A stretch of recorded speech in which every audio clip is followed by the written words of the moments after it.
Gracias. Sigamos en dinámica cardíaca y estamos hablando de las presiones de las cavidades cardíacas. Ya vimos la presión auricular, ventricular, las presiones de los grandes vasos, ¿sí? Ahora vamos a ver cómo se comportan los gradientes de presión transvalvular durante el ciclo cardíaco, sístole y diástole, ¿sí? Y vamos a ver entonces principalmente algunos gradientes sistólicos y diastólicos. Me voy a enfatizar mucho hablando del lado izquierdo, es decir, que ignore el lado derecho. Esto es más bien con fin académico. Al inicio de la sístole, durante la contracción isovolumétrica, se crea un gradiente de presión entre el ventrículo izquierdo y la aurícula izquierda, ¿sí? En la medida que la presión ventricular, en este caso el lado izquierdo, va subiendo su presión y supera la presión que hay dentro de la aurícula, que puede estar más o menos unos 6-12 milímetros. Aquí se crea un gradiente de presión que hace que se cierre la válvula mitral, ¿sí? Por eso ocurre al inicio de la fase de contracción isovolumétrica, ese cierre de la válvula mitral que marca el inicio de la contracción isoventricular. Y eso es lo que ocurre, ¿sí? Ahora, más interesante, existe ya otro gradiente de presión sistólico durante la fase de eyección, ¿sí? Entre el ventrículo izquierdo y la aorta. Una vez la válvula aórtica se ha abierto gracias a ese gradiente de presión durante la fase de contracción que logra superar la presión en la aorta a nivel diastólico, que sería 80, se inicia la fase sistólica. Y aquí se crea un gradiente muy pequeño, que es un gradiente transvalvular aórtico, que ocurre en la aorta, entre las presiones del ventrículo izquierdo y las presiones que hay en la aorta. El gradiente es de 1 a 3 milímetros. Es decir, normalmente existe un pequeño gradiente entre el ventrículo izquierdo y la aorta, sobre todo durante la primera mitad de la fase de eyección. El gradiente es más o menos 1 a 3 milímetros. Gradiente que favorece que la sangre fluya del ventrículo izquierdo a la aorta. Y luego este gradiente se invierte en la segunda mitad debido a la desaceleración de la sangre en la aorta, lo que culmina con el cierre de la válvula aórtica y con el cierre de la fase de eyección. Es decir, la fase de eyección tiene una fase rápida y lenta, donde existe un gradiente a favor, un gradiente mayor de presión del ventrículo izquierdo, mayor que el de la aorta. Entonces, cuando ese gradiente es mucho mayor, pues ocurre la fase de flujo aórtico máximo, que es la fase de eyección rápida. Le sigue otra fase lenta, donde ya estas presiones del ventrículo izquierdo empiezan a descender un poquito, pero todavía siguen siendo mayores que la presión en la aorta, que es la fase de flujo mínimo. Y después, como decía ahora, empieza a haber una desaceleración de la sangre en la aorta. Entonces, ya las presiones intraventriculares son menores que las de la aorta y entonces ocurre un flujo invertido, una corriente retrógrada muy ligera, muy rápida, que genera abombamiento de los senos de Valsalva e inmediatamente el cierre de la válvula aórtica. Esto es muy importante tenerlo en cuenta.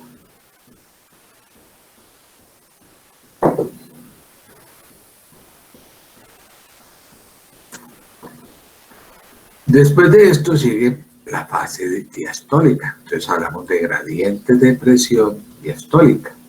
Entonces la primera sería el gradiente de presión entre la aurícula izquierda y el ventrículo izquierdo.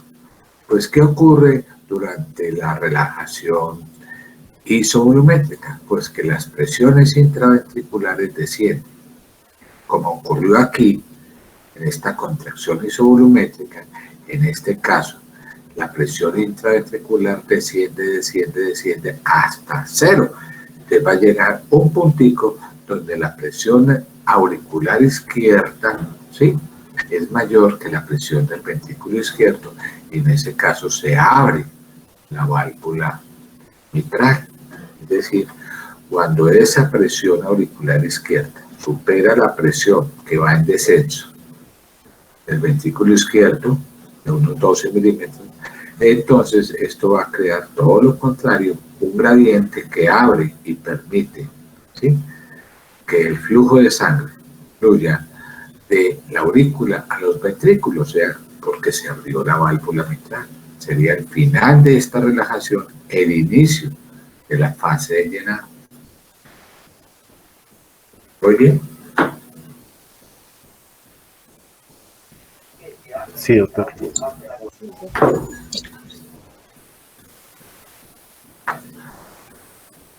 Muy bien, entonces, ¿qué sigue ahora durante esta fase diastólica de llenado ventricular? Pues también tiene que haber un gradiente de presión diastólico, ¿sí?, entre la aurícula y el ventrículo izquierdo, lógico. Para que la sangre fluya de la aurícula al ventrículo izquierdo, se debe generar un gradiente de presión. Ese gradiente de presión promedio, un gradiente de unos 5 milímetros de mercurio, ¿sí?, para permitir el llenado. O sea, normalmente existe ese gradiente que ya había comentado, que permite el llenado pasivo, ¿sí?, de la sangre de la aurícula a los ventrículos, ¿sí?, sobre todo en las fases de llenado rápido y llenado lento. También existe otro gradiente, ya no solamente con la aurícula, sino un gradiente de presión entre la aorta y el ventrículo izquierdo, que sería esta. Aquí existe un gradiente de presión, es decir, durante la fase diastólica existe un gradiente entre la presión aorta y la presión del ventrículo izquierdo. Al final, cuando uno suma o hace la diferencia, el gradiente de presión diastólica al final de la diástole sería la presión aorta diastólica, que sería 80, menos la presión fin diástole, que sería 10. Por eso este gradiente en condiciones normales es un gradiente de 70 milímetros de mercurio. Entonces, habiendo visto esos gradientes de presión sistólico y diastólico, yo podría considerar desde el punto de vista fisiopatológico que puede existir un gradiente de presión sistólico elevado o reducido, o un gradiente de presión diastólico elevado o reducido.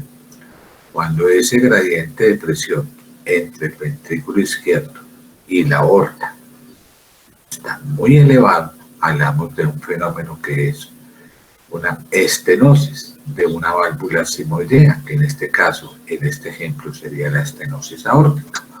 O si ese gradiente de presión sistólico entre el ventrículo izquierdo, ¿sí?, y la aurícula izquierda está reducido, hablamos de lo que vamos a llamar ahora una insuficiencia mitral. También podríamos hablar de gradientes de presión diastólico elevado por estenosis mitral o gradientes de presión diastólico reducido por insuficiencia mitral. Ya vamos a ver algunas gráficas. Entonces cojamos la primera, que es esta, estenosis aórtica. Si yo tengo un gradiente de presión sistólico elevado entre ventrículo y aorta, ¿qué me está sugiriendo? Que hay una obstrucción de la válvula sigmoidea aórtica, que produce una válvula que es producida por una valvulopatía estenosante llamado estenosis aórtica. ¿Sí? ¿Muy bien? Sí, doctor. También podría encontrar, como decía ahorita, un gradiente de presión diastólico reducido entre presión aorta y ventrículo izquierdo. ¿Sí? Cuando esto ocurre, indica una insuficiencia de la válvula sigmoidea. ¿Sí? Como es el caso, una insuficiencia aórtica. Si existe un gradiente de presión diastólico elevado, ¿sí?, entre aurícula izquierda y ventrículo izquierdo, esto quiere una estenosis de la válvula mitral para el lado izquierdo. Y por último, si existiera un gradiente de presión sistólico reducido entre ventrículo izquierdo y aurícula izquierda, sugiere una insuficiencia mitral. Esas son las 4 posibilidades. Entonces estoy refiriéndome a unas cosas que se llaman, ¿no?, a un fenómeno que se llama valvulopatía.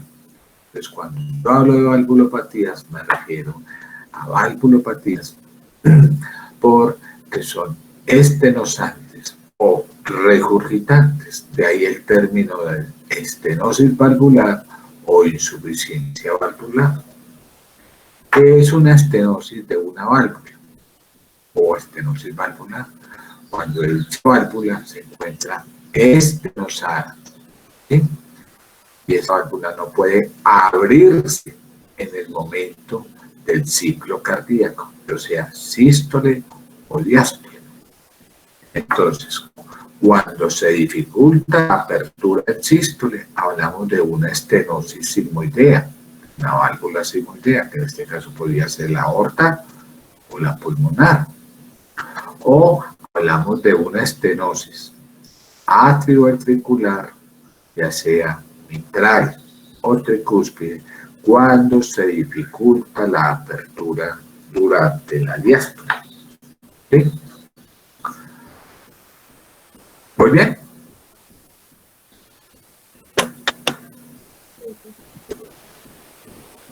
Sí, doctor. Entonces, hablamos de una insuficiencia valvular, que es una valvulopatía regurgitante, porque esta válvula se vuelve incompetente de cerrarse por completo en el momento que se inicia el ciclo cardíaco, ya sea en diástole o en sístole. Pues decimos que hay una insuficiencia aórtica pulmonar si regurgita, si se regurgita sangre hacia el ventrículo durante la diástole. Y hablamos de una insuficiencia mitral o tricúspide atrioventricular cuando la sangre regurgita hacia la aurícula izquierda en sístole. Entonces, habiendo eso, vamos a explicar otra generalidad de la válvula aórtica, para que entendamos qué es lo que estamos hablando. Normalmente la válvula aórtica, que está aquí representada, aquí, tiene una área, ¿sí?, valvular de unos 2 a 4 centímetros cuadrados, ¿sí?, que sería esta que estaría representada aquí. Esta área, ¿sí?, permite, ¿sí?, que la sangre, ¿sí?, que sale del ventrículo hacia la aorta, ¿sí?, o sea, esa sangre se eyecte a través de esta área valvular. Y esa Y esta sangre fluye a través de una velocidad que nosotros llamamos velocidad de pico, entre 1 y 1.7 metros por segundo, promedio, ¿sí? Hablamos de área, acuérdense que estamos hablando de un área, ¿sí? Que fluye a esta velocidad, ¿sí? Y tiene un gradiente de presión transvalvular de 2 a 4 milímetros a nivel de la aorta, ¿sí? El gradiente transvalvular es de 2 a 4 milímetros en condiciones normales. Entonces, ¿qué ocurre en un paciente que tiene una valvulopatía estenosante aórtica, una estenosis? Entonces, por definición, una estenosis aórtica sería la obstrucción a la salida de sangre a través del ventrículo izquierdo, en este caso, hacia la aorta. Y hay diferentes modalidades de estenosis aórtica, no siempre implica la válvula. Puede ser una estenosis aórtica subvalvular o supravalvular. Entonces aquí hay una estrechez, como ustedes ven aquí, una estrechez. Entonces pensemos qué ocurriría según el principio de Bernoulli, ¿sí? Teniendo en cuenta que si hay una estenosis aórtica, el área valvular ya no es de 2 a 4 centímetros, sino un área valvular mucho menor de 2 centímetros. Entonces, si me damos el principio de Bernoulli, ¿qué pasaría cuando la sangre fluye a través de esta área que es menor? ¿Generamos presión? ¿Sería un flujo turbulento? ¿Cómo? ¿Sería un Según el flujo principio de Bernoulli, ¿qué le pasa? ¿La sangre fluye qué? ¿Cómo? turbulento? ¿Ah? ¿De una manera más rápida y a mayor presión? O sea, no señor, a mayor velocidad. Por eso la velocidad del pico es mayor. ¿De cuánto? ¿Cuánto era lo normal? ¿Hasta cuánto? Uno consciente. Entonces, en la medida que se va estrechando más esta área valvular, la velocidad de la sangre a través de este orificio estrecho aumenta. Principio de Bernoulli. Por tanto, como la velocidad aumenta y es un área muy estrecha, entonces se tiene que crear un gradiente de presión del ventrículo a la aorta, pues mucho mayor. ¿Entendieron? En otras palabras, este es normalmente la curva de presión del ventrículo izquierdo y en blanquito aquí estaría la aorta, ¿sí? Entonces, ¿qué pasa en una estenosis aórtica? ¿Qué me está diciendo? Pues, hombre, que la presión del ventrículo izquierdo tendría que aumentar, ¿sí? Miren aquí, el gradiente de presión, la presión del ventrículo izquierdo tendría que aumentar para lograr vencer esta resistencia que se opone a que la sangre fluya hacia la aorta. Por tanto, la presión del ventrículo izquierdo tiene que ser mucho mayor que la presión en la aorta, ¿sí? Que es lo que le ocurrió al paciente con estenosis aórtica. Si miramos esta grafiquita aquí, esta sería la presión del ventrículo izquierdo y aquí estaría la presión de la aorta. Y como ¿qué estamos diciendo? Una estenosis aórtica, ¿sí? En la medida que el área valvular disminuye, ¿cuánto es el área valvular normal? De 2 a 4. Eso, centímetros cuadrados. Entonces, ¿qué le pasa a un paciente con estenosis aórtica? El área valvular se va estrechando más. Entonces, lógico, si se estrecha más, hay mayor resistencia para que la sangre fluya del ventrículo hacia la aorta. Y entonces, ¿qué tiene que realizar el ventrículo? Una mayor presión durante esta sístole para que logre inyectar ese volumen sistólico. Eso va a generar ¿qué? Va a generar un gradiente de presión entre ventrículo izquierdo y aorta, ¿sí? Que va aumentando en proporción a la gravedad de la estenosis. ¿Sí me entendieron? Sí, doctor. Entonces, si yo tengo un área cada vez más estrecha, menor de, ya ustedes saben, menor de 2 centímetros, por decir algo, en la medida que se reduce el área, ¿qué le pasa? Según el principio de Bernoulli, ¿qué le pasa a esa velocidad de flujo que pasa por esta área estrecha? Aumenta. Aumenta. Y se tiene que generar un gradiente de presión transvalvular aórtico mucho ¿qué? Mayor. Mayor, ¿sí? Este gradiente transvalvular aórtico está reflejando el grado relativo de estenosis. Entre mayor gradiente tenga que aplicar, pues menor el área, mayor el flujo. Y esto está hablando del porcentaje de estenosis de esta válvula. Volviendo a mirar esta gráfica.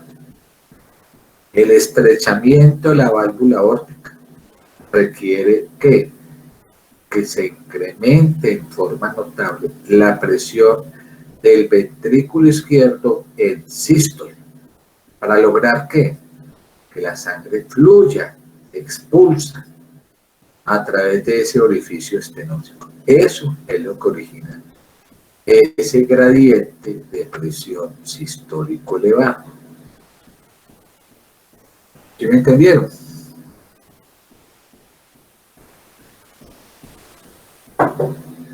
Sí, doctor. Bueno, entonces, como es un gradiente de presión elevado porque hay una estrechez aórtica, entonces, ¿cómo está la impedancia aórtica?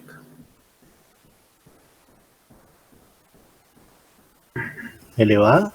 Aumentar. Entonces hay una resistencia al paso. Y entonces hay una resistencia al paso y entonces, ¿esto qué significa? ¿Qué significará? Que el ventrículo tiene que generar como la mayor que presión para vencer esa resistencia de la T, de la ley de Laplace. Entonces, ese ventrículo está sometido a una sobrecarga de presión y él tiene que adaptarse. Y es lo que ocurre con la estenosis aórtica, porque ese ventrículo se hipertrofia y produce un tipo de hipertrofia que se llama hipertrofia ventricular concéntrica. ¿Ya voy bien? ¿Ya me han entendido más sobre la estenosis aórtica? Sí, doctor. Bueno. Muy bien. Ahora, todo lo contrario. Una insuficiencia aórtica. ¿Qué sería una insuficiencia aórtica? ¿Una valvulopatía de qué tipo? Regurgitante. Regurgitante. Su nombre lo dice, regurgita. O sea, este término implica que la válvula aórtica es incompetente de cerrarse por completo al inicio de la diástole. Y ustedes saben que durante la diástole, pues lo normal es que la aurícula, ¿sí?, llene el ventrículo. ¿Estoy de acuerdo o no? ¿Estamos de acuerdo? Entonces, durante esa diástole, el ventrículo no solamente va a recibir sangre de la aurícula, sino también ¿de dónde? De la aorta. De la aorta. Aquí vemos este ecocardiograma mostrando cómo hay un flujo, ¿sí?, un reflujo, digámoslo aquí, reflujo, proveniente ¿de dónde? De la aorta. De la aorta. Este fenómeno de regurgitación de la sangre hacia el ventrículo izquierdo genera un gradiente de presión diastólico reducido entre la aorta y el ventrículo izquierdo. En este caso, uno valora es más que todo el volumen regurgitante, cuánto está de volumen regurgitante y cuánto es la fracción regurgitante. Entre mayor sea el volumen regurgitante, como en este caso, más de 60 mililitros o una fracción mayor de 50, hablará de la gravedad. Entonces ahora decía, miren que esto es lo normal. ¿Qué decía lo normal? Que normalmente existe un gradiente de presión entre ¿dónde? Esto es sístole o diástole. Esto es sístole o diástole. ¿Esto es qué? Diástole. Diástole. Entonces, normalmente existe un gradiente de presión entre la ¿qué? La aorta. La aorta y la presión del ventrículo. ¿Qué promedio cuánto es? Al final de la diástole, ¿cuánto? 70. 70. Entonces, ¿qué ocasiona una insuficiencia aórtica? Pues observen lo que le cayó. Vean, ¿qué se cayó? ¿Qué se cae? ¿Ah? La presión. Primero se cae la presión de la aorta. ¿Y por qué se caerá? En diástole. Por la insuficiencia de la válvula. ¿Pero por qué?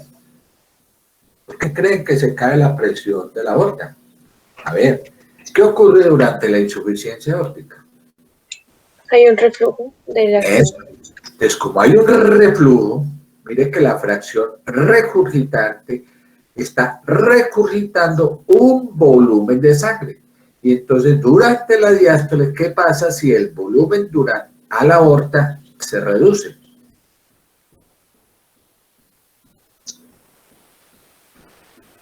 va a ser menos la presión, aunque lo tiene que impulsar. Como el volumen se redujo, la presión en la aorta se reduce. Ahora, ¿por qué la presión del ventrículo izquierdo se elevó?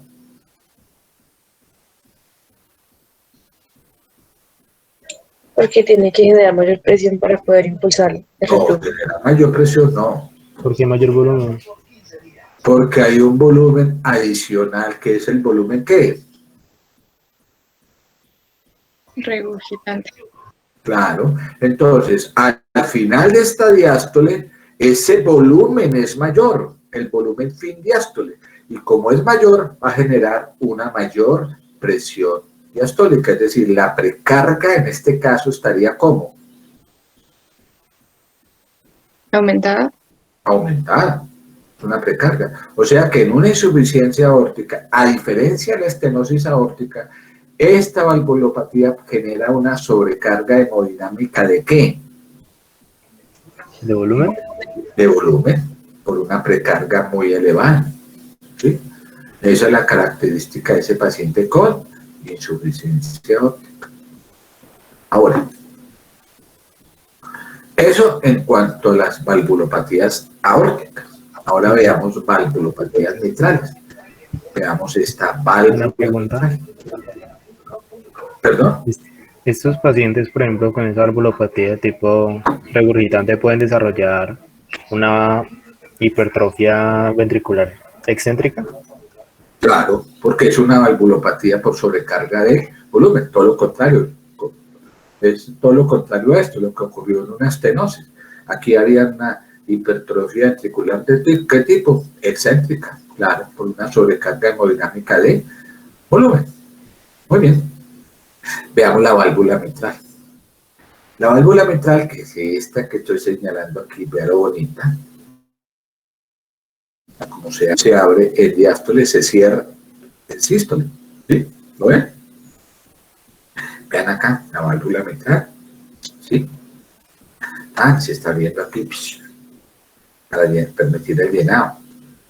Y se cierra el sístole. ¿Sí? Eso es lo normal. Esta área valvular tiene, por medición ecocardiográfica, un área de 4 a 6 centímetros cuadrados. ¿Sí?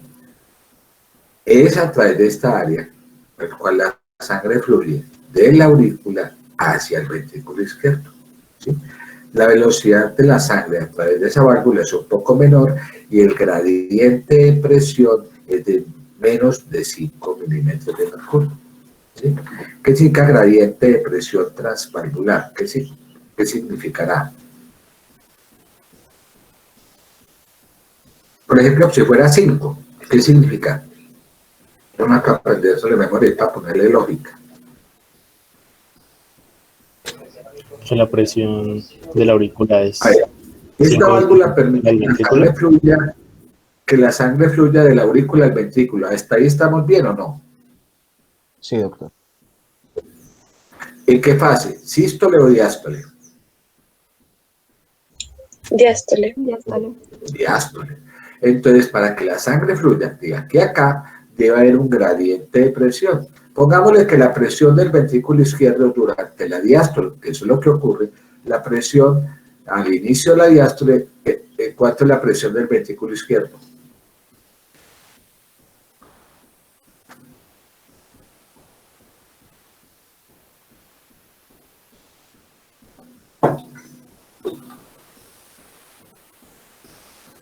¿Cero?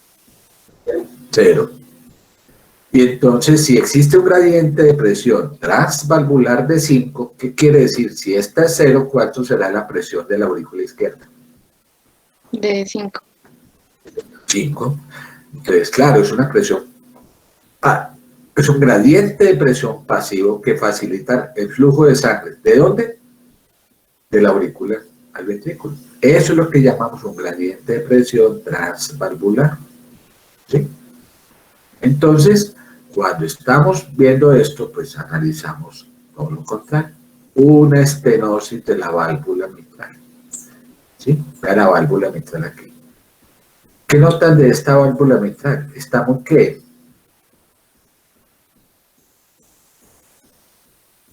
Muy estenosada. Mire, compárenlo con la válvula tricúspide. Vean cómo se abre de bonito. ¿Lo ven? Aquí no. Es una estenosis de esta válvula. O sea que por definición sería una obstrucción a la salida de sangre, ¿sí?, de la aurícula hacia el ventrículo durante su llenado. O sea, durante la ¿qué? Diástole. Entonces, como esto ocurre, esta estenosis, esta obstrucción al paso, genera un gradiente de presión diastólico elevado entre aurícula y ventrículo. En otras palabras, ¿qué ocurrió aquí? Supongamos que esta presión del ventrículo izquierdo sigue siendo 0.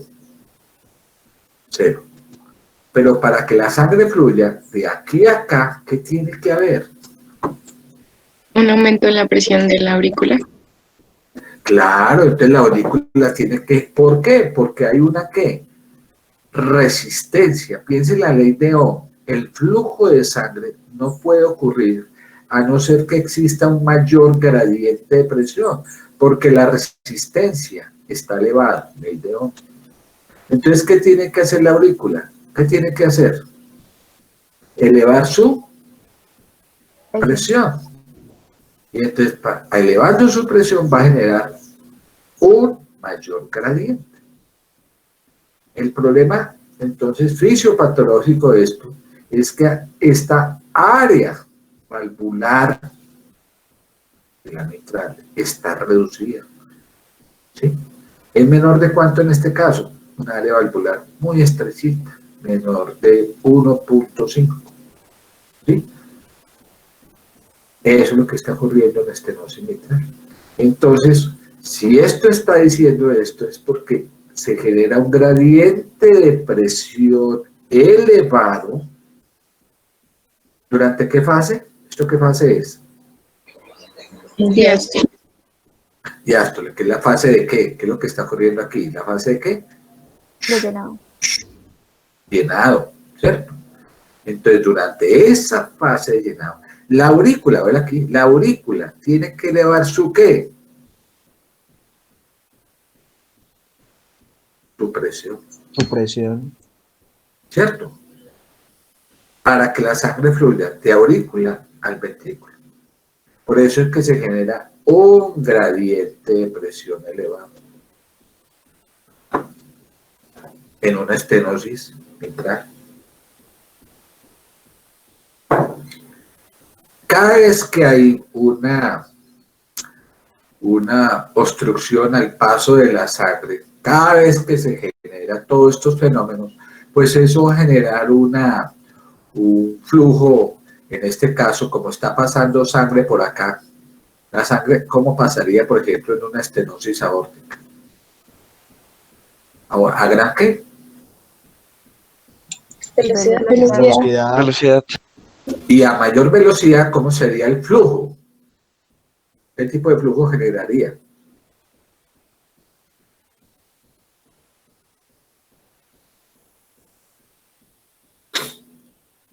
Turbulento. Ustedes Pues más dejaron la rápido, ¿no? fisiología respiratoria para el balcón de los, esta cosa, de los olvidos. ¿Ah? ¿Se los olvidó, pues? Doctor, No, ¿sería doctor. turbulento? Flujo turbulento. Entonces, aquí está ocurriendo un flujo turbulento. Cuando la sangre fluye de aquí a acá, al inicio de la sístole, una turbulencia. Y esa turbulenta, eso es lo que escucha uno cuando pone el fonendoscopio sobre ese paciente al inicio de la sístole. Y es lo que genera un soplo. O sea que el soplo no es más que la traducción de este fenómeno fisiopatológico. ¿Qué es el soplo en este caso? Una turbulencia que estamos escuchando a nivel del tórax que refleja este grado de estenosis aórtica. Un soplo. Y ese soplo sería en sístole o en diástole. En sístole. Sístole. Listo, doctor. Porque está ocurriendo el fenómeno en sístole. Ahora, ¿qué pasaría si tuviera una insuficiencia aórtica? Este reflujo está generando lo mismo, ¿sí? Este volumen regurgitante genera una turbulencia que la escucharía ¿en dónde? En diástole. En diástole. Por eso la insuficiencia aórtica produce un soplo al inicio de la diástole. Y en este caso, en una estenosis mitral, el soplo ¿dónde lo escucharíamos? ¿Qué fase? ¿Sístole o diástole? Diástole. Sístole. Diástole, ¿no? ¿Qué ocurre durante el llenado? ¿Sí? En la diástole. Por eso cuando uno va a escuchar un soplo en nuestros pacientes con estenosis mitral, pues se escucha exactamente un soplo, perdón, acá. Porque ese soplo traduce ¿qué?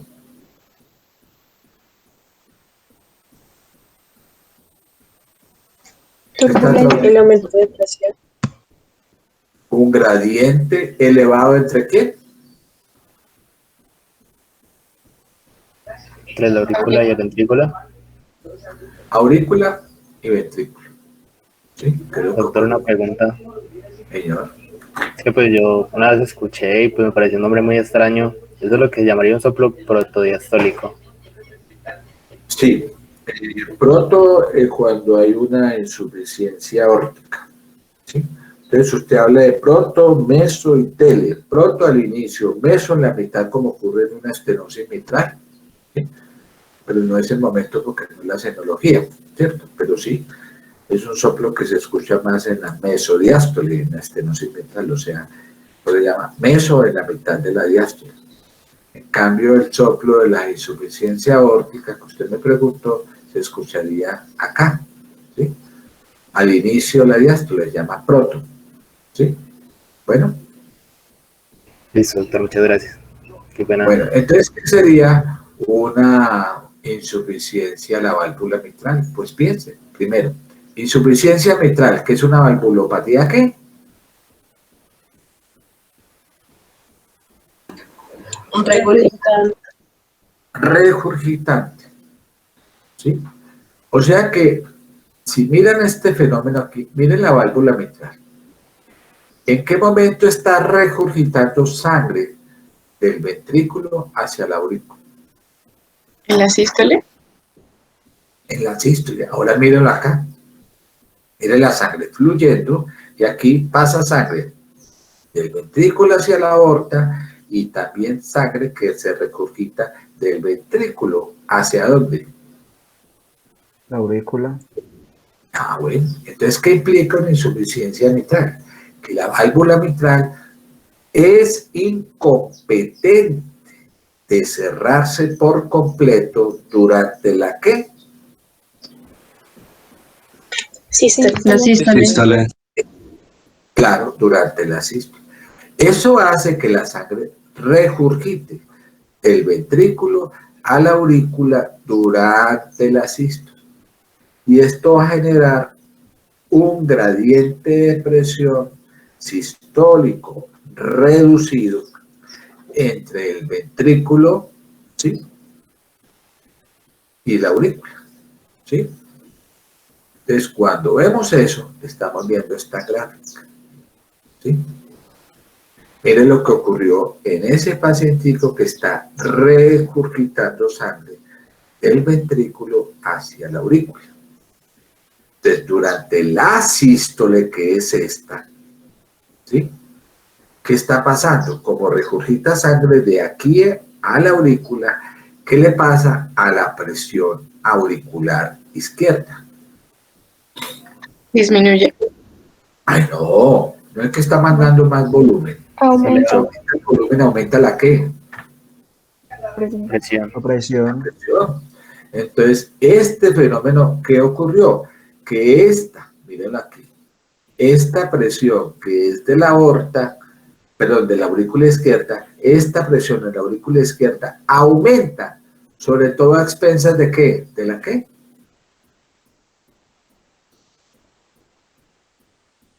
¿Qué fase es esta? Sístole. Sístole. Entonces la presión auricular izquierda, y esto genera un gradiente de presión, ¿sí?, elevado, reducido, ¿sí? ¿Entre quién? Entre la ventrículo izquierdo y la aurícula izquierda, porque el gradiente debería ser ¿cómo? Normal. Aquí estaría Elevado. la gráfica y por acá elevado, porque aquí esto es lo normal, mire. Esta es la presión. Esto sería lo normal aquí en este caso, entre el ventrículo izquierdo y la aurícula izquierda. ¿Qué pasaría si yo esta cosita acá la subo acá, vean? Oh, la subí, como ocurrió en el paciente con insuficiencia mitral. ¿Sí? Entonces hago una pregunta. Si aquí hay un reflujo, o sea, una regurgitación de la sangre del ventrículo de la izquierda, la pregunta es, ¿esto ocurre en qué fase? ¿Sístole o diástole? Sístole. Entonces, ¿qué tipo de soplo escucharían en dónde escucharían el soplo? ¿En sístole o en la diástole? Sístole. Ah, bueno. Entonces, mire cómo después nos vamos aproximando a todo eso. Esto Doctor. era simplemente, señor. Entonces, si yo escuchara un soplo durante una sístole, por ejemplo, ¿podría hablar de una estenosis aórtica o de una insuficiencia mitral? Correcto, correcto. Muy bien. ¿Y si escucharía un soplo diastólico, qué pensaría? ¿En una estenosis mitral o una insuficiencia aórtica? Correcto. Vamos muy bien. ¿Y uno cómo diferenciaría ahí? Ah, no, está el arte de la semiología, que después le voy a hablar yo. Yo tengo el honor de hablarle a ustedes de soplos. En semiología. Pero mire que esto es un principio lógico. ¿Me comprenden? Sí, doctor. Ya después hablaremos de las distintas maneras de semiológicas de distinguir un soplo de un lado, del otro, etcétera. Para eso hay algo más complejo. Pero por ahora simplemente que ustedes ya tengan el concepto. A ver, resumamos una cosita. Por ahora, ¿por qué puede ocurrir un soplo si es que existe en el corazón? ¿Por qué puede ocurrir un soplo? Denme dos razones grandes que acabo de nombrar. Estenosis. O, Regurgitación. claro, o regurgitación. Por eso ocurre un soplo. Ah, puede ser un soplo por una valvulopatía estenosante o qué? Regurgitante. Regurgitante. Eso. No son las únicas causas de soplo, pero ya tenemos hasta ahora lo que estamos diciendo, los soplos. Dice, ¿qué es un soplo? Soplo es el sonido de una ¿qué? ¿Cómo se llama? Desde el punto de vista fisiopatológico, que yo decía ahora, el soplo no es más que la traducción de un sonido ¿qué? ¿De qué? Turbulento. Turbulenta. Turbulento. ¿Y por qué ocurrió una turbulencia? Por el aumento de la velocidad. Eso. Por ejemplo, ¿por qué aumentó la velocidad? Porque disminuyó el aire. Eso por una estrechez de una válvula. Entonces se redujo el área, ¿cierto? Entonces eso generó un gradiente de presión muy elevado que ocasionó entonces una turbulencia y que yo la puedo escuchar ya sea en sístole o en diástole. Por eso voy muy despacio. ¿Me han entendido por ahora? Entonces, si miramos atrás, ustedes dirán, bueno, ¿qué fue lo que habló finalmente Murillo toda esta carreta? ¿Sí? Dice, hombre, hablamos de que normalmente existen gradientes de presión. Entonces, si me vuelvo hacia atrás, ¿qué es lo normal? Hombre, que existen unos gradientes normales, ¿sí o no? Y uno de los que más es clásico es este, vean. Existe un gradiente de presión entre el ventrículo y la aorta, ventrículo y la aorta, ¿en qué? ¿Durante la qué? Sístole. Ese gradiente favorece que la sangre fluya en sístole del ventrículo a la aorta, y ese gradiente es muy elevado. No. No, ¿cierto? Muy pequeño. De hecho, ese gradiente existe realmente en la primera fase de la ¿qué? Eyección. De la fase de eyección, ¿se acuerda? Lo que yo les decía acá. Vean, en la primera fase de eyección, ese gradiente que es muy pequeñito, a ver si lo tengo acá, ¿sí? ¿Es de cuánto? ¿Qué decíamos? ¿Cuánto era? De 1 a 3. Eso, por eso les mostraba que vean, ese gradiente es de 1 a 3 milímetros. Ese gradiente de presión transvalvular aórtico. ¿Y por qué al principio? Porque permite que la sangre fluya durante la fase de eyección de este lado del ventrículo a la aorta. ¿Y qué pasa al final de esa fase de eyección? Que es lo que nosotros llamamos la fase de eyección final, que la llamaremos más adelante protodiástole, donde ¿qué pasa con esa presión? ¿Se invierte o no? Sí, es menor. Sí, Claro. Y entonces, ¿cómo se invierte? Entonces, es la aorta la que tiene mayor presión. ¿De dónde? ¿Qué quiere? Que el El ventrículo. ventrículo. El ventrículo. Entonces, como la aorta tiene mayor sangre que el ventrículo en condiciones normales, entonces la sangre tiende a estar en sentido ¿qué? Invertido. Y entonces la sangre, ¿cómo se devuelve? Si la válvula es competente, esos senos de Valsalva se abomban, ¡guac! Y eso genera el cierre de la válvula aórtica. ¿Qué es lo que ocurre normalmente? ¿Entendieron ahí ese conceptico? Que es de los más importantes. ¿Sí? Sí, doctor. ¿Sí o no? Bueno, y ya saben lo demás, ¿sí? Entonces, por eso vimos qué tipo de alteraciones podríamos ver en esas alteraciones de los gradientes de presión.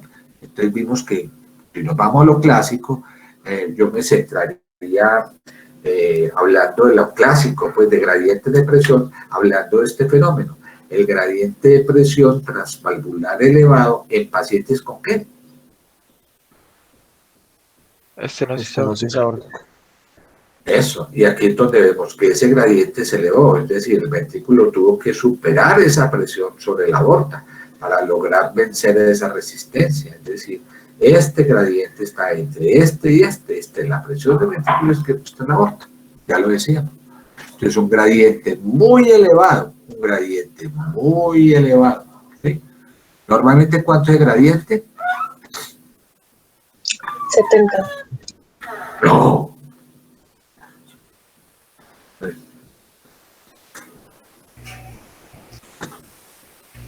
De 1 a 3, ¿Cuánto doctor. es? ¿Ah? De 1 a 3. De 1 a 3.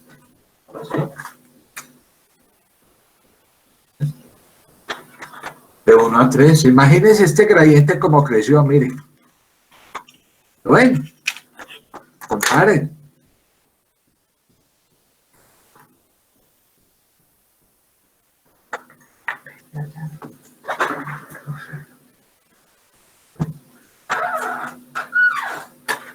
Sí me lo están entendiendo, ¿no? Sí, doctor, creció mucho. Entonces, Sí, mire, normalmente ese gradiente era muy pequeñito. Y mire lo que le pasó a un paciente con... Vea una estenosis aórtica severa. Miren todo este gradiente, ¿mayor de cuánto? 50.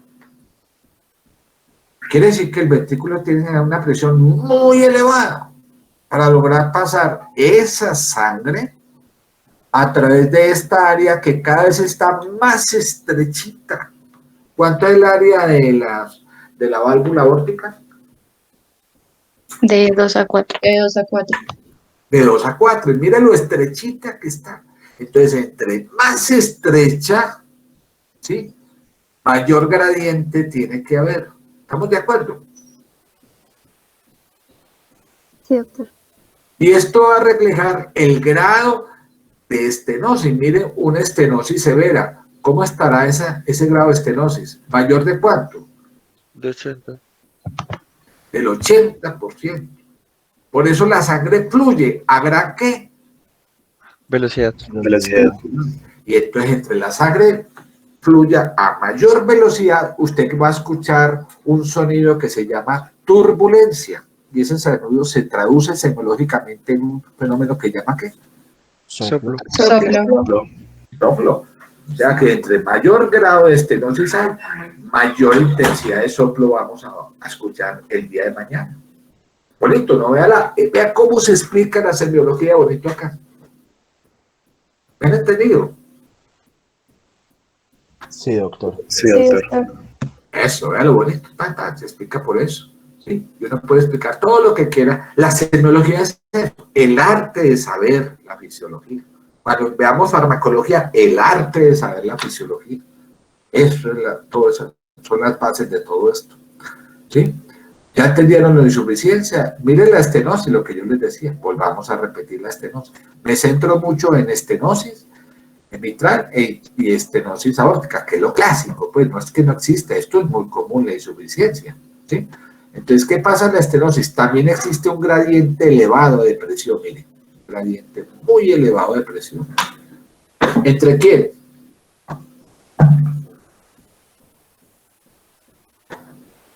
Aurícula y ventrículo. Ventrículo izquierdo. Entonces, ¿cómo estará la presión de la aurícula izquierda? ¿Cuánto normalmente es la presión de la aurícula izquierda? ¿Cuánto es? ¿De acuerdo? 5. A ver, pues vamos a la fisiología respiratoria. Decíamos que la PSP era muy similar a la presión de la aurícula izquierda. ¿Entre cuánto? 6 a 2. Perfecto. Esa es la presión de la aurícula izquierda. Entre 5 a 10 milímetros. Entonces, si existiera una estenosis mitral, ¿qué le pasa a esta presión de la aurícula izquierda? ¿Se le varía, doctor? Aumenta. Claro, aumenta. ¿Y qué le pasa a esta cavidad auricular? ¿Se dilata? Claro, se dilata. ¿Sí? Se lo quiere llamar hipertrofia, pero el término correcto es dilatación. Entonces, si esta presión en la aurícula izquierda está elevada, ¿hacia dónde se transmite esta presión elevada? ¿Hacia dónde?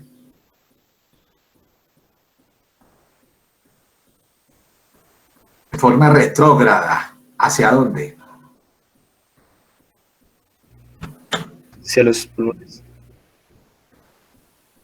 ¿Quién desagua sangre de los capilares pulmonares a la aurícula? ¿Las qué? Las Las venas pulmonares. Pulmonares. Entonces, si la presión en la aurícula estaría elevada, ¿qué le pasa a la presión en las venas pulmonares? En forma retrógrada. ¿Qué? Aumenta. Claro. Y si aumenta la presión venosa pulmonar, ¿qué aumentaría? La presión pulmonar también. La PAP, la presión de la arteria pulmonar. Por eso un paciente con estenosis mitral, ¿qué le pasa a ese paciente? Tendría que, además de eso, forma retrógrada, una que Hipertensión pulmonar. eso, usted me lo preguntó, ustedes me lo preguntaron hace días, doctor, ¿qué pasaría en un paciente? ¿Por qué un paciente con estenosis mitral hace hipertensión? Por una razón. Recuerde que la PAP, la presión pulmonar, depende de 3 cosas. ¿Cuáles son? Aumento del flujo. 1, 2, aumento de resistencia, y 3, aumento de ¿qué? Presión venosa pulmonar. Presión venosa pulmonar. Y yo les decía, una causa importante de elevación de la presión venosa pulmonar es la, mírenla aquí, ¿la qué? Estenosis mitral. Estenosis mitral. Ahí está, integrando lo que ustedes vieron en fisiología respiratoria. ¿Sí?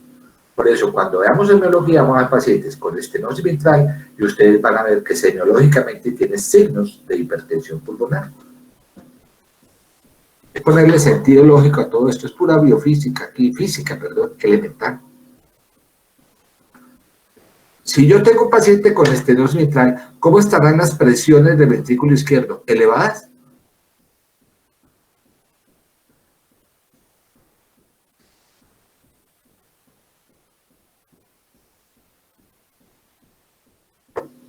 Sí, doctor.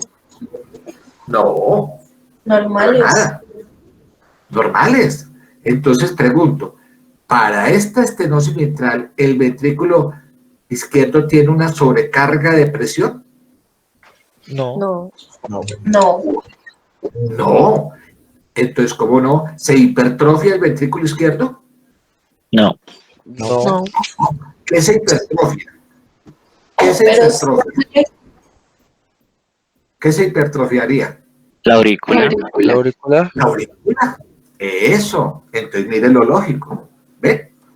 ¿Sí doctor, me pero entiende lo que se supone que el ventrículo está recibiendo más volumen y también se No, nunca. El ventrículo no recibe más volumen, nunca.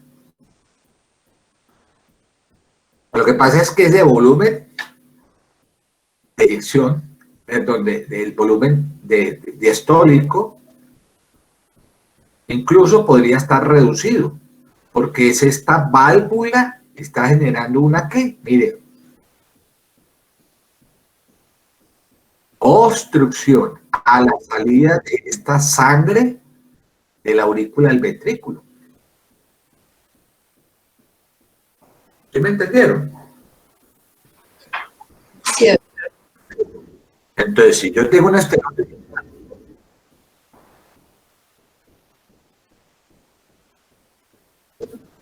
claro, correcto. Y miren lo importante que acaba de decir. Si yo registrara la presión de la aurícula izquierda, ¿cómo estaría la presión de la aurícula izquierda? elevada. Elevada. Entonces, recuerden que la presión en la aurícula izquierda, ¿cómo la vamos a representar?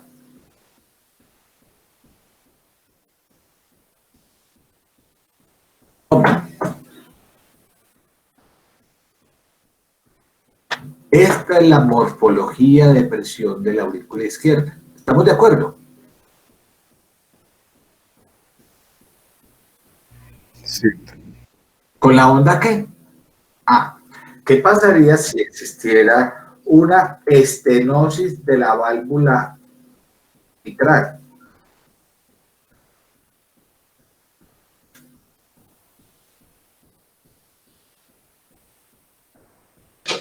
La onda ¿Ah? Entonces haría una onda ¿qué? Elevada. Ah, elevada. ¿Cómo se llama esa onda elevada? ¿Una onda qué? Prominente. Prominente. Que la registraríamos en la morfología con un catéter ¿sí? Puesto en la aurícula izquierda. Solo que en este ejemplo estamos hablando de ¿qué? Que si fuera en el lado derecho sería una estenosis de qué válvula. ¿Estenosis de qué válvula? Tricúspide. Lo mismo. Entonces piensa una estenosis de la válvula tricúspide. Vámonos para acá, vea que yo, doctor, es que usted se quedó una hora hablando de esto, no importa. Me interesa mucho porque es que aquí vienen las confusiones. Entonces, si esta válvula tricúspide, vámonos acá, estaría muy estrecho, la aurícula tendría que generar una fuerza muy elevada para que la sangre fluyera de esta aurícula hacia el ventrículo. ¿De acuerdo o no? Sí. Lo mismo. Y entonces, ¿qué le pasa a esta aurícula? ¿Crece o no? Sí. Sí, doctor. Sí. La presión de esta aurícula derecha sería muy elevada. Entonces, normalmente la presión de la aurícula derecha, ¿cuánto es? La presión de la aurícula derecha, ¿cuánto es normalmente? Mucho más bajita que la presión de ¿qué? De la aurícula izquierda. Claro, es mucho más bajita. La presión de la aurícula derecha es mucho más bajita. ¿Sí? ¿De cuánto? Mire, la aurícula derecha. 0,5. ¿Entre cuánto? 0,5. 0,5. ¿Y cuánto sería la presión de la aurícula izquierda? De 5 a 10. Eso, exactamente. ¿Sí? Entonces, sería el mismo reflejo. Entonces, si yo tengo una estenosis de la válvula mitral, ¿sí? Entonces, haría lo mismo que en una estenosis de la válvula, ¿qué? Tricúspide. Encontraría en una morfología, en un flebograma de la aurícula izquierda, encontraría una onda A gigante. ¿Sí? Sería lo mismo. Pero no lo vería en el cuello. ¿Por qué no lo vería en el cuello?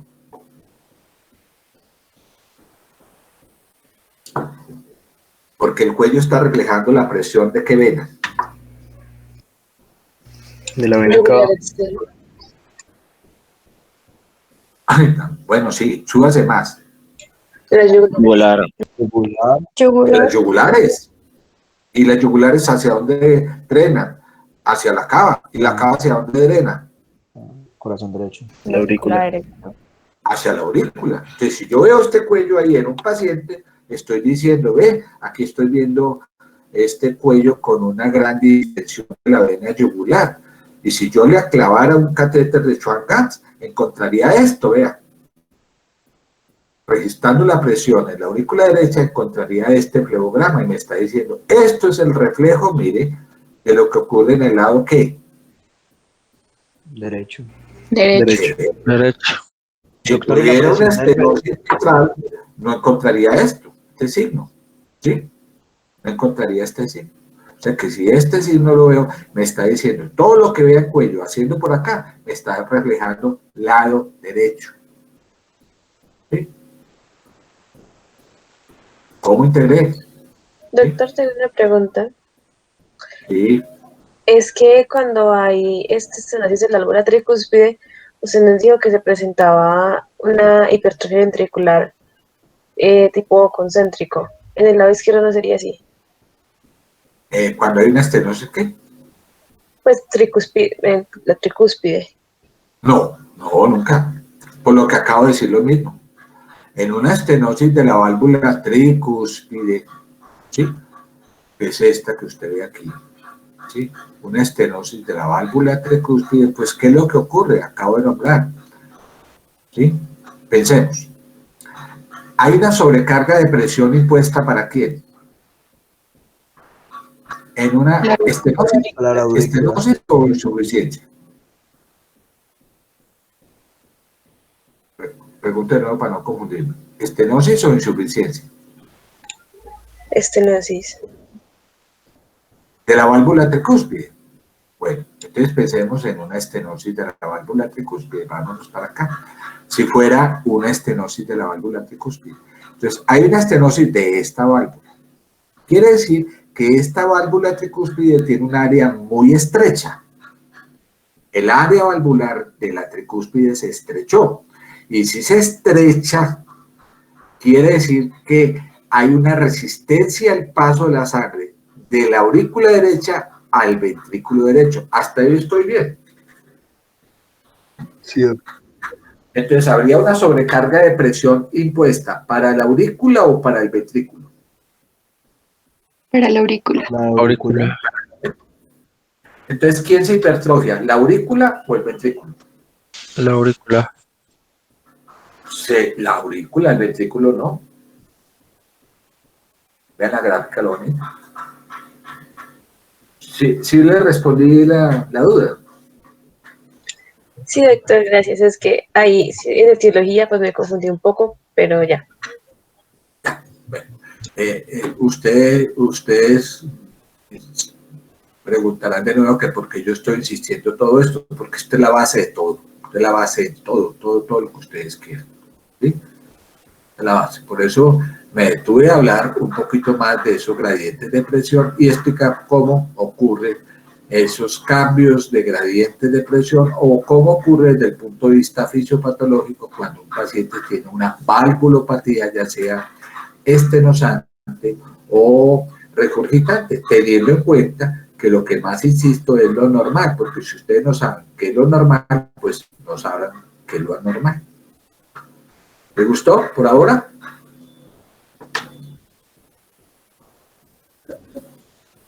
¿Sí? Bueno, entonces, ya habiendo visto esto, entonces ahora sí nos vamos al capítulo bonito todos bonitos, del ciclo cardíaco. ¿Qué decíamos? ¿Cuáles son las fases del ciclo cardíaco? Sístole y diástole. Sístole y diástole. Miren la gráfica. ¿Qué está ocurriendo aquí? Sístole, diástole, sístole, diástole, sístole, diástole. Entonces, ¿qué ocurre cuando hay una diástole en el lado izquierdo? Diástole, vean. ¿Qué le pasó? ¿La válvula qué? ¿Se abre? Se abre. Mira aquí en el lado derecho. ¿Y qué ocurre en sístole?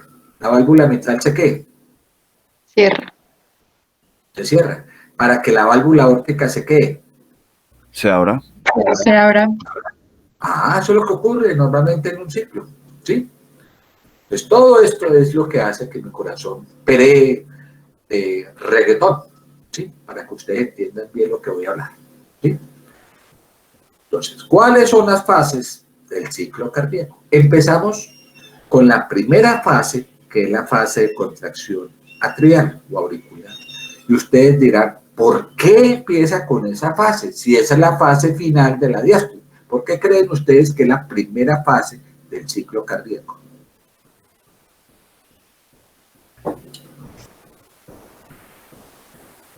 Porque al final de esa fase es donde se cierra la válvula. No, Porque permite el llenado para la posterior sístole. tampoco. Porque durante esta fase se inicia el ciclo, porque acuérdense que por acá hay un nódulo. ¿Cómo llama ese nódulo? Sino auricular. Eso, que es el que inicia todo el ritmo cardíaco. Entonces el nodo dispara, en ese momento está disparándose y lo primero que ocurre es la contracción auricular, que implica la primera fase del ciclo cardíaco. Entonces analicemos aquí la fase de contracción auricular. Entonces la fase de contracción auricular, ¿qué está haciendo? Que la aurícula se está contrayendo, miren, se está contrayendo, y está permitiendo que todavía la válvula tricúspide o mitral continúe ¿qué?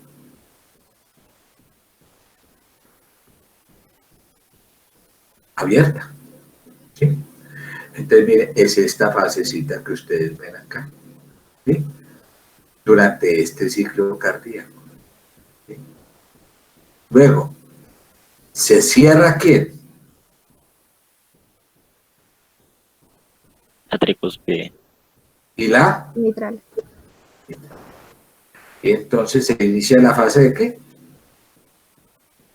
Contracción isovolumétrica. ¿Y qué pasa? Durante esta fase de contracción isovolumétrica, ¿qué es esta que ustedes están viendo acá?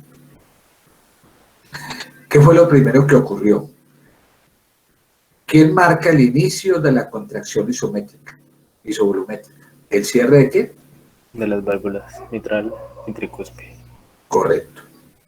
Y cuando esto ocurre, entonces, ¿cómo estaban las válvulas sigmoideas? Cerradas. O sea que, en este caso, los ventrículos están, ¿qué? Herméticamente cerrados, sellados. Claro. Y el corazón despliega, mira aquí la presión del ventrículo izquierdo, empieza a elevar ¿su qué? Presión. Presión. Presión. ¿Con qué objetivo? ¿Para qué eleva la presión? Para abrir Para la descargar válvula. las resistencias de las válvulas.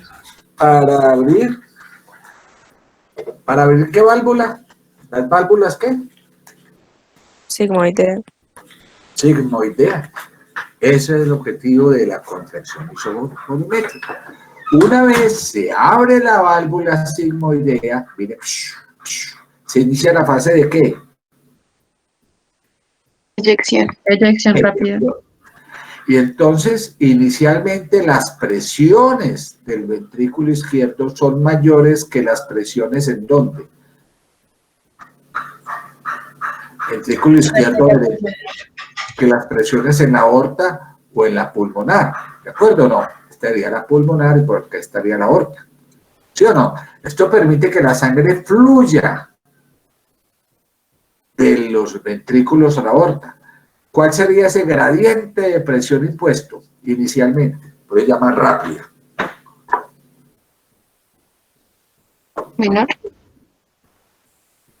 No, recuerden lo que dijimos, que durante las primeras fases, ¿sí?, de inyección había un gradiente de presión muy pequeñito, pero existía. ¿Cuánto era?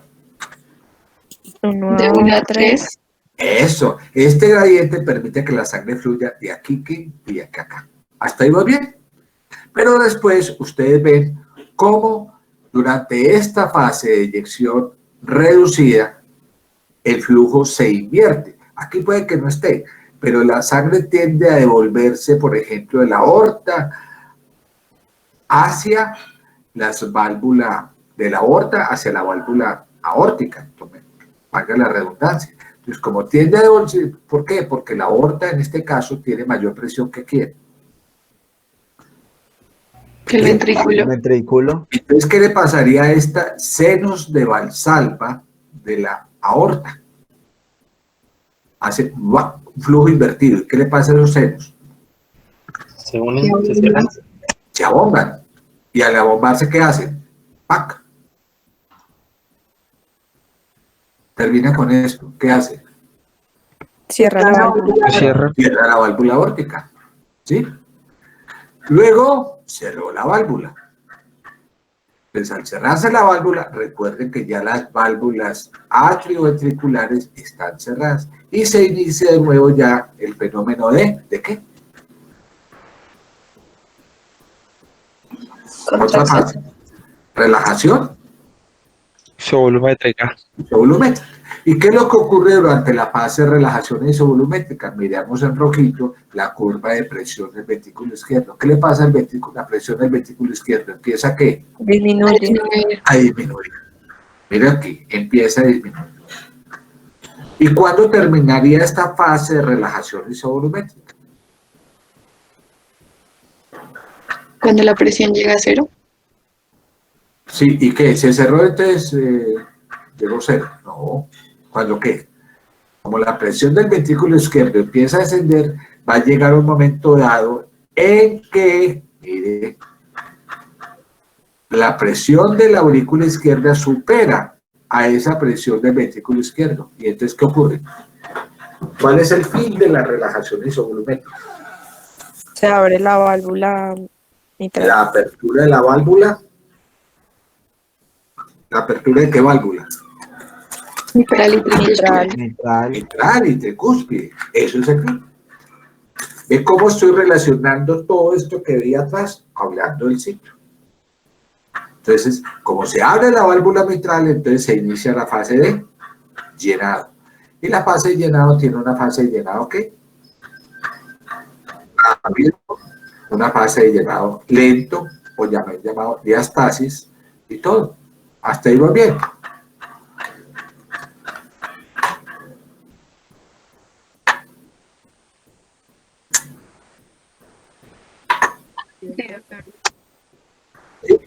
Listo. Doctor, Bueno, es solamente- cuestión de que ustedes empiecen ya a mirar grafiquitas y a comparar. doctor, Entonces, ya no le es desconocido esta gráfica. Esta línea continua que refleja la presión de quién? Del el ventrículo. ventrículo, Estas líneas discontinuas aquí arribita reflejan la presión de quién?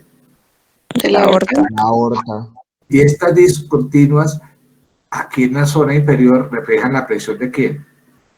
La aurícula. Aurícula. aurícula, De la aurícula izquierda. ¿Cuántas fases tiene el ciclo cardíaco?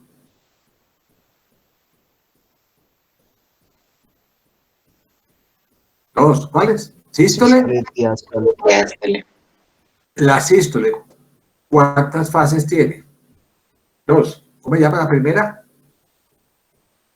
Contracción isovolumétrica. contracción isovolumétrica, ¿Cuándo inicia realmente la contracción isovolumétrica? En el momento en que, ¿qué? La presión del ventrículo izquierdo supera la presión de la aurícula izquierda. Y en ese momento se cierra la válvula, ¿qué? Mitral. El lado izquierdo. ¿Qué se cierra?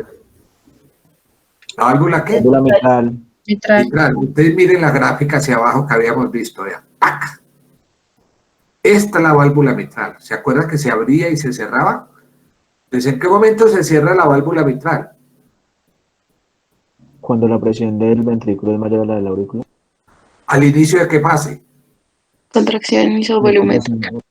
Al final de qué fase. Diástole. Contracción auricular. Contracción auricular. Aquí se cerró. Y permanece cerrada durante qué fase todavía.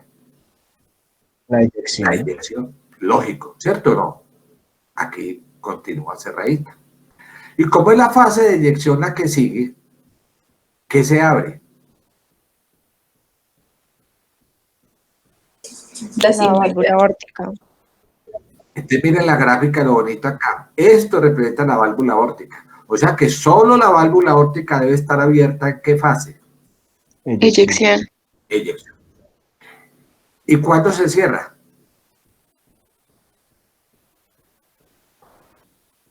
Relajación isovolumétrica. ¿Al final de qué fase? eyección, De la eyección. ¿Al inicio de qué fase? De la relajación isovolumétrica. Eso. Y entonces, durante la relajación isovolumétrica, que es la primera fase de la ¿qué?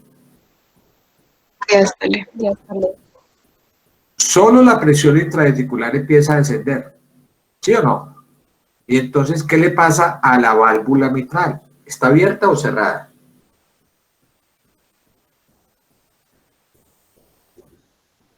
No, permanece cerrada. cerradita, Cerradita. O sea que el final de la relajación isovolumétrica, ¿qué me está marcando? la apertura de la válvula, Eso, la apertura de la válvula. O sea que de acá a acá, desde la contracción isovolumétrica hasta el final de la relajación isovolumétrica, la válvula mitral está cerrada. Y solo se abre ¿en qué fase?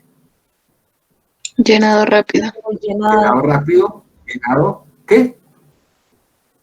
Lento. lento, Lento. Y la fase de... contracción auricular, Miren aquí se abre más, ¿se acuerdan? Se abrió mucho. Por eso se llama llenado, ¿qué? Rápido. Continúa abierta, sí. ¿En qué fase? Llenado lento. Y vuelve y se abre un poquito más durante la fase de... Contracción auricular. Entonces la diástole tiene dos fases. Una fase de relajación isovolumétrica y una fase de llenado. La fase de llenado consta llenado rápido, llenado lento y la fase de contracción auricular. La fase de llenado rápido y lento, ¿de qué depende?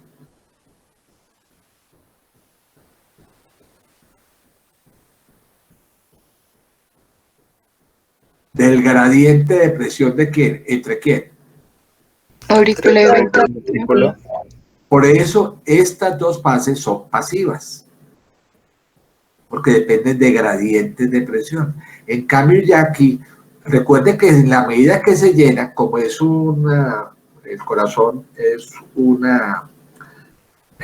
elemento elástico y un elemento distensible, en la medida que se llena, ¿qué le pasa? En la medida que se llena un ventrículo, ¿qué le pasa a esa resistencia?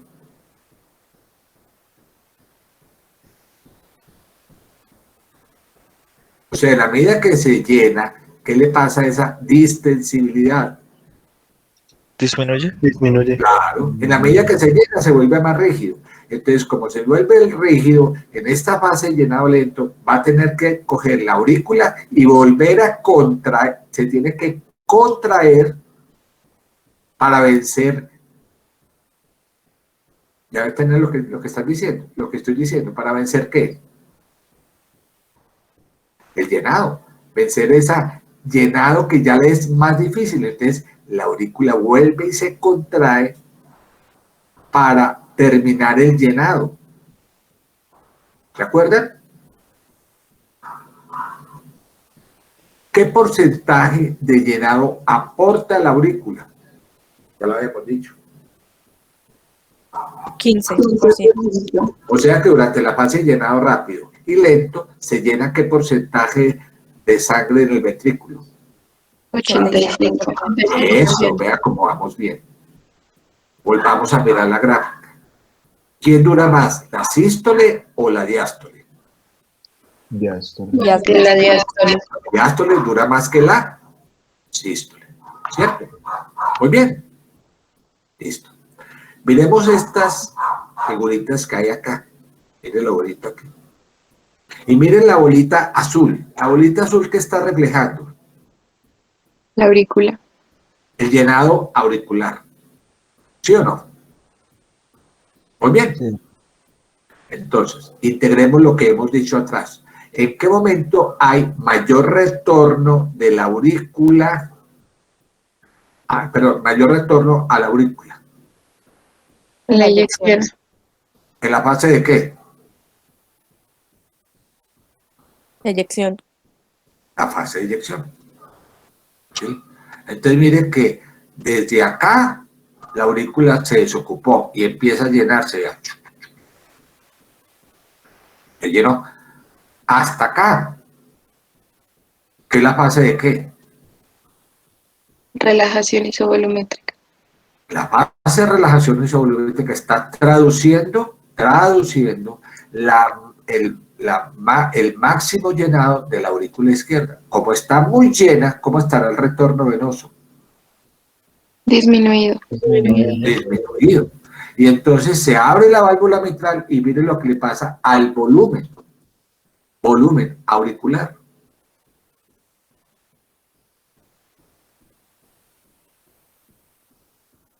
¿Qué le pasó? Las bolitas se achiquitaron. Van disminuyendo.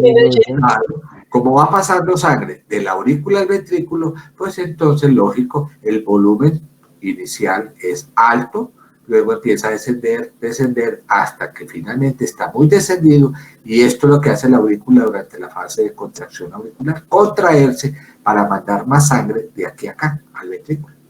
¿Estoy bien?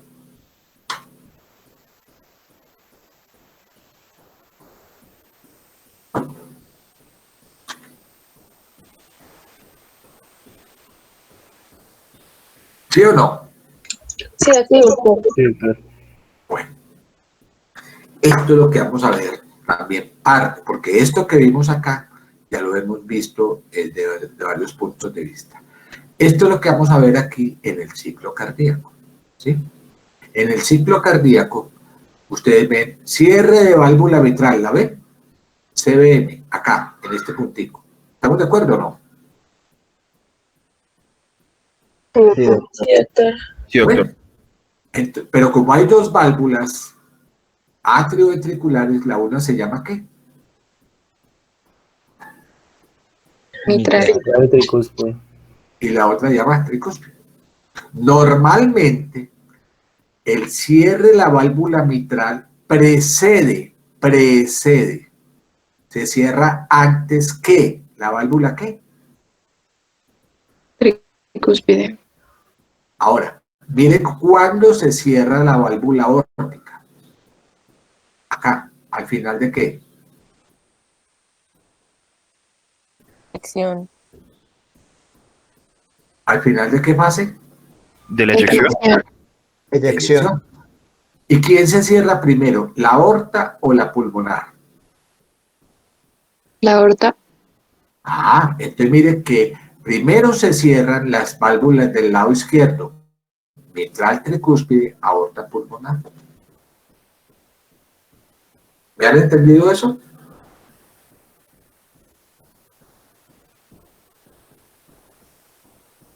Sí, doctor. Entonces, ese cierre de válvula mitral y aórtica, promedio la mitral se cierra unos 10 a 30 milisegundos antes que la tricúspide. Y ese cierre de válvula mitral y aórtica, mitral y tricúspide, va a generar un sonido, al cual lo llamamos primer ruido cardíaco, R1. Entonces, ¿qué es el primer ruido cardíaco? ¿El reflejo de quién?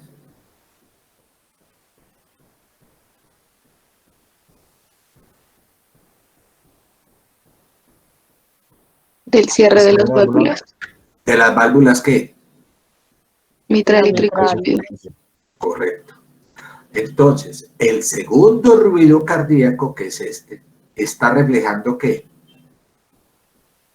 El cierre de las válvulas sigmoideas. Sí, correcto. ¿Cuál se cierra primero? La Aórtica. Y luego la Pulmonar. Entonces, durante un ciclo cardíaco se escuchan normalmente, deben escuchar unos ruidos fundamentales que se llaman primero y segundo ruido cardíaco. Se llama R1, R2, primer ruido cardíaco, segundo ruido cardíaco. ¿Estoy bien? Sí, doctor. Bueno. Después hablamos de estos ruidos adicionales. ¿Sí? Ahora, recuerde que es el retorno venoso, volvamos a mirar esta gráfica. ¿Dónde existe el máximo retorno venoso? En eyección. En la fase de eyección, que es esta. Máximo retorno venoso. ¿Sí? ¿Dónde existiría, por ejemplo, una disminución de retorno venoso? Una disminución de retorno venoso. ¿En qué pasa? En la contracción auricular. Eso, como ejemplos a lo que ya habíamos dicho. ¿Sí?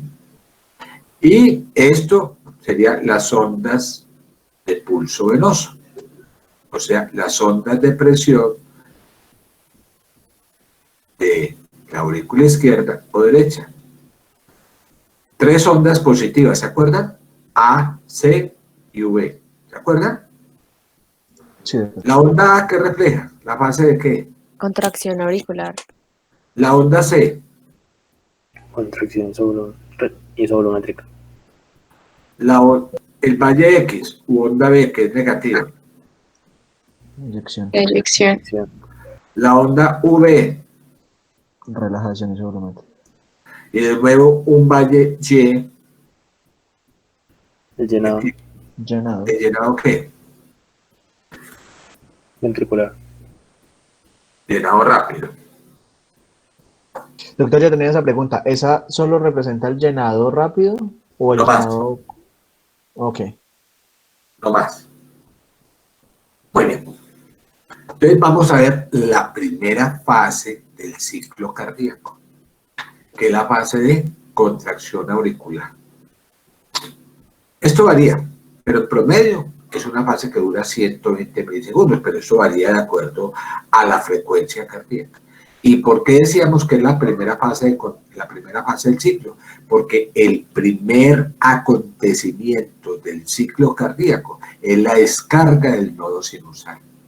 Y esa descarga del nodo sinusal es la que despolariza, la que contrae las aurículas.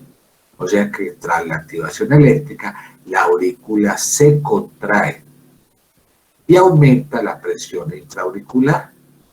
¿Cuánto era la presión auricular? ¿A cuánto descendió? Bueno, no sé, más o menos. ¿Entre cuánto? La presión de la aurícula.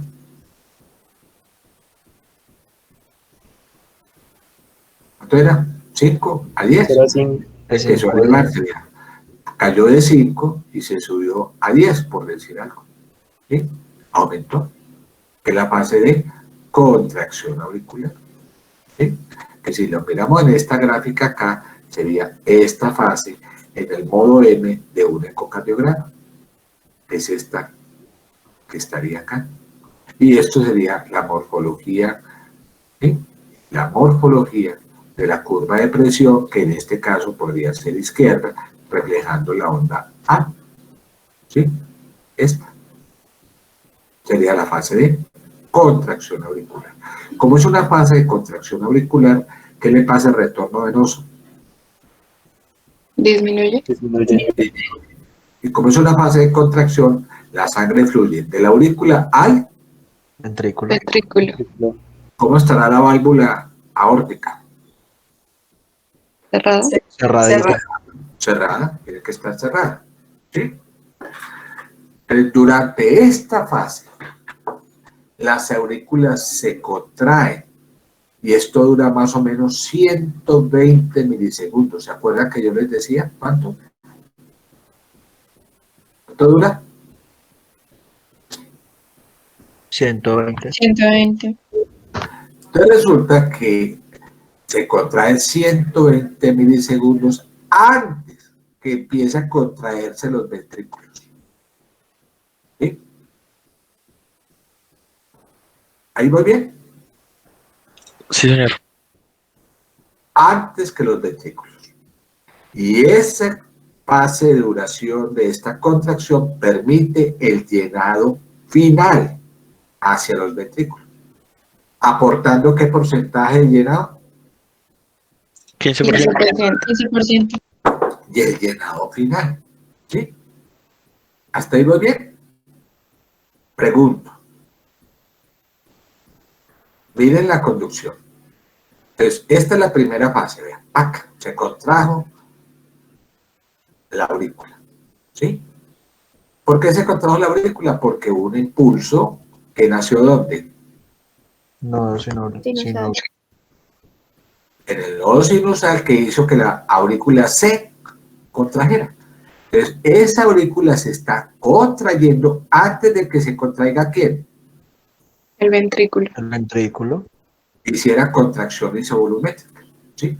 O sea que, mira que primero se contrae antes de que se inicie la siguiente fase, que es la fase de contracción isovolumétrica. Hasta ahí estoy de acuerdo. ¿Estamos bien? Sí, doctor. O sea que el corazón, mejor los ventrículos, tienen que esperar un ratico, unos 120 milisegundos, ¿sí? Para que estos ventrículos se llenen y que se inicie la contracción. ¿Sí? O sea que hay un pequeño espacio entre la contracción auricular y la siguiente fase, que sería la fase de ¿qué? Contracción isovolumétrica. ¿Y por qué? Pregunto de nuevo. ¿Se demoró tanto ahí? Tanto, ¿por qué se demoró 120 milisegundos? ¿Qué creen ustedes? ¿Por qué se demora 120 milisegundos ese tiempo promedio? Mientras el impulso llega al nodo. Claro, porque hay un retraso ¿en dónde? El nodo. A ver. En el, ¿sí? O sea que hay alguien responsable de eso. ¿Sí? Es decir, ¿quién es el responsable de esto? Como decimos ahorita, ¿quién es el responsable de ese retraso? Nodo AB. Nodo auricular ventricular. Nodo AB. ¿Sí?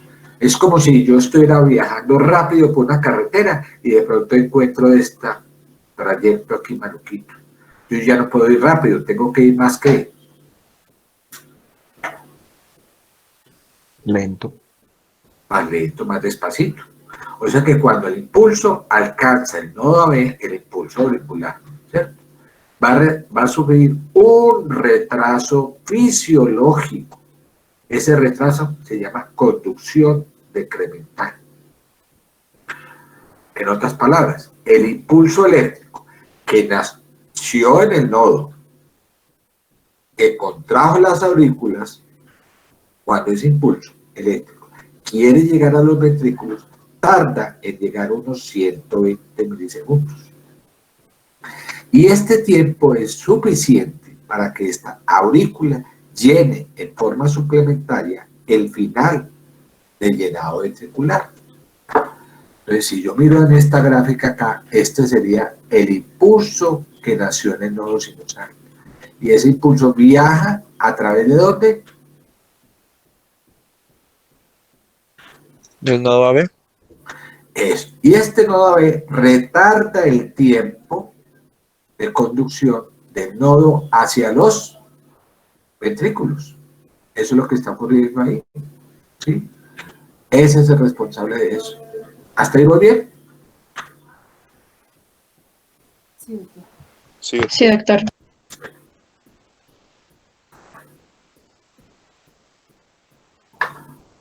Resulta que si yo tengo un ventrículo rígido, ¿por qué un paciente presenta un ventrículo rígido? Por una hipertrofia ventricular. Porque en la historia natural, ¿qué le pasó a ese ventrículo? ¿Se sometió a una sobrecarga de qué? Depresión. Depresión. Y se hipertrofió. ¿Y qué tipo de hipertrofia generó? Concéntrica. Concéntrica. Entonces, si ese ventrículo está muy rígido, ¿qué tendría que hacer la aurícula para lograr enviar una sangre al ventrículo izquierdo durante esa fase de contracción auricular? Tendría que ¿qué? Contraerse más fuerte. Contraerse con más fuerza. Porque hay una restricción a ese llenado. ¿Por qué? Porque ese ventrículo esté más rígido, ¿sí? Se vuelvan más restringido será su llenado. Entonces pongamos el ejemplo, la estenosis aórtica. ¿Qué le pasó a un paciente con estenosis aórtica? ¿Sé qué? Atrofia del ventrículo izquierdo. Se hipertrofió. ¿Qué tipo de hipertrofia produjo? Concéntrica. ¿Cómo está este ventrículo? ¿Complaciente o muy rígido? Rígido. Rígido. ¿Sí o no? ¿Estamos bien? En una estenosis. O sea que en una estenosis aórtica hay una restricción al llenado. ¿Sí? O sea que para eso, ¿qué tendría que ser la aurícula?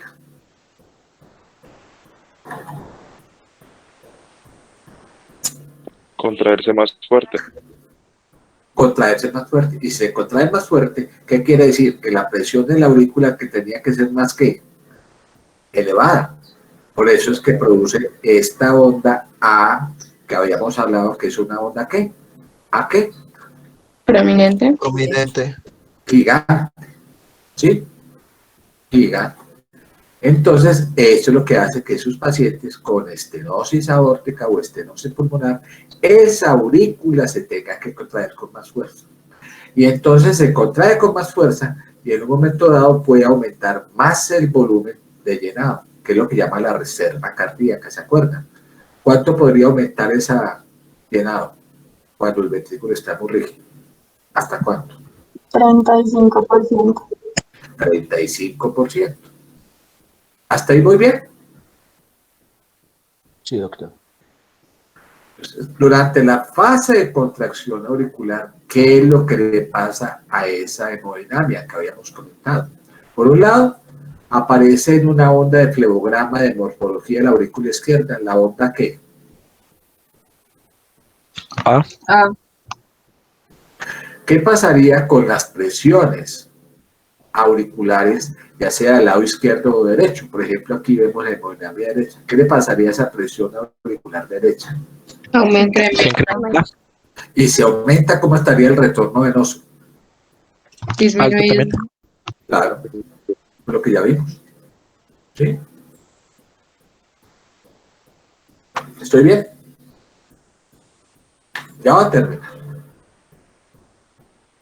¿Qué sigue después de la fase de contracción auricular? Contracción isovolumétrica. Que dura menos 50 milisegundos. Entonces, cuando la aurícula deja de contraerse, ¿sí? Deja de contraerse, empieza el músculo a generar presión, pero no se acorta, ya le habíamos dicho, ¿de acuerdo o no? ¿Sí? Sí, Y doctor. cuando empieza a generar presión, esa presión de ese ventrículo izquierdo o derecho, esa presión va a superar a la presión que hay en la aurícula. En este caso, la aurícula sería unos 6 o 12 milímetros. Y entonces esto va a generar un gradiente de presión que va a facilitar ¿qué? Que se El cierra. cierre de la válvula. El cierre de la válvula, que es el inicio de esta fase de contracción isovolumétrica. ¿Sí? Entonces, durante esa fase de contracción isovolumétrica, ¿qué es lo que está ocurriendo? Por decir, uno, el ventrículo, ¿qué es? ¿Una cámara qué? Cerrada. Herméticamente cerrada. Herméticamente cerrada. ¿Y por qué es herméticamente cerrada? Porque están cerradas todas Todas las las válvulas. válvulas. Porque todas las válvulas deberían estar ¿qué? Cerradas. Cerradas. Y entonces, en ese momento, el ventrículo empieza a desplegar y empieza a elevar su presión durante toda esta fase que dura 50 milisegundos. ¿Sí? ¿Con el objetivo de qué? De vencer la resistencia de las válvulas semilunares. Con el objetivo de, perdón, ¿de qué? De ¿Cuál es el vencer la objetivo? resistencia de las válvulas semilunares. De vencer esa resistencia de las válvulas simultáneas. ¿Con el objetivo de qué? Abrir. Aumentar presión. ¿Ahí va bien? Bueno, entonces recuerden que se cerró la válvula mitral y se cerró la válvula tricúspide. ¿Hasta ahí voy bien? En esa fase inicial, Sí. ¿se acuerdan? ¿Qué le ocurrió en la fase de contracción? La fase de contracción isovolumétrica. Se cerraron las válvulas mitral y ¿quién? ¿Quién más? Tricúspide. Tricúspide. ¿Quién se cierra primero? La mitral. Mitral. Mitral. Eso, la mitral. Entonces, el cierre de la válvula mitral precede al cierre de la válvula ¿qué? Tricúspide. Esto en una fracción entre 10, 40 milisegundos o 10 o 30, promedio. Y ese cierre de válvula mitral y ese cierre de la válvula tricúspide genera un primer sonido fundamental que se llama ¿qué? R1. R1. ¿Y qué es el R1? Primer ruido El ruido cardíaco. Cierre de las válvulas auriculoventriculares. No, ¿qué es el R1? El primer ruido cardíaco. O sea que el primer ruido cardíaco refleja en la qué fase de la contracción, qué fase del ciclo cardíaco, perdón. Contracción Contracción. isovolumétrica. O sea, el inicio de la fase de qué? Contracción isovolumétrica. Entonces, este sonido se va a escuchar gracias a este cierre de válvula mitral y tricúspide. ¿Hasta ahí voy bien? Entonces, este sería un primer ruido que algún día vamos a escuchar. El primer ruido cardíaco se escucha porque hay un cierre de válvula mitral y tricúspide. Hasta ahí voy bien. R1. ¿Este sería cuál? R1 y este cuál sería? R2. R2. Entre R1 y R2 hay un pequeño espacio. Miren ustedes, entre R2 y R1, ¿quién dura más? Entre R2 y R1. Correcto. O sea que miren esto que está ocurriendo aquí. R1 y esto sería R2. Entre R1 y R2, ¿qué ocurre? ¿Qué fase ocurrió? Eyección. Eyección. La fase que, póngalo uno más concreto, la suma de estos dos. Sístole. Sístole. Eso. O sea que entre R1 y R2 hay un espacio más pequeño, que es la que. Sístole. Y entre R2 y R1 hay un gran espacio, que esa es la fase de ¿qué? Diástole. Ajá. Por eso la sístole dura menos que la diástole. ¿Sí? Durante esta fase de contracción isovolumétrica, la presión, no olvide, empieza a elevarse. ¿Sí? Pero durante esta fase, la presión del ventrículo izquierdo todavía está pequeñita, menor que la de la aorta, en diástole. ¿Sí? De tal forma que todavía no se abre ¿qué? La válvula aórtica. No se abre la válvula aórtica. ¿Sí? El volumen intraventricular continúa sin cambios, pese a que la presión del ventrículo izquierdo continúa elevándose. Pero al final, esta presión del ventrículo izquierdo que se empieza a elevar supera la presión diastólica de la aorta, que sería ¿cuánto? 80. 80. ¿Sí? Entonces, cuando esta presión del ventrículo izquierdo supera la presión que hay en la aorta, que en condiciones normales promedio sería 80, en ese momento termina la fase de contracción isovolumétrica. Y entonces, ¿qué fenómeno ocurrió? La eyección. No, la apertura de la válvula aórtica, permitiendo que el siguiente ciclo. ¿Sí o no? ¿Estoy bien? Que es la fase de eyección. ¿Qué ocurre en el lado derecho durante esa fase de contracción? ¿Sí? Durante esta fase de contracción, ¿sí? Hay un desplazamiento de las válvulas mitral y tricúspide. Esas válvulas se protruyen por el mismo fenómeno de contracción. Él aquí, en este momentico está haciendo esto. Esta es la fase de ahí, en ese momentico protruyeron.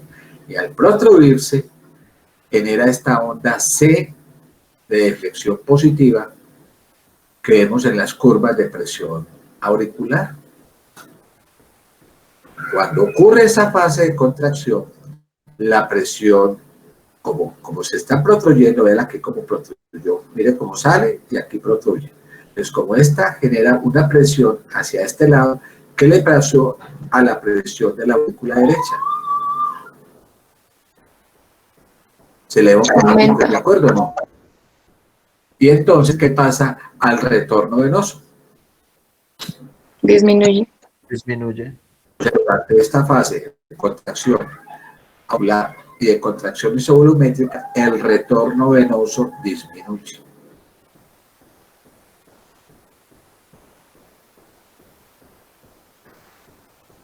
A nivel de la cavidad ventricular, si miramos acá, el corazoncito, este es un paciente, un corazoncito que está diciendo que el corazón se está como torciendo a sí mismo, hace ¡mac!, se voltea para el lado izquierdo. O sea, ¿qué cambios en la hemodinamia de la cavidad ventricular ocurren? Pues cuando está ocurriendo la fase de contracción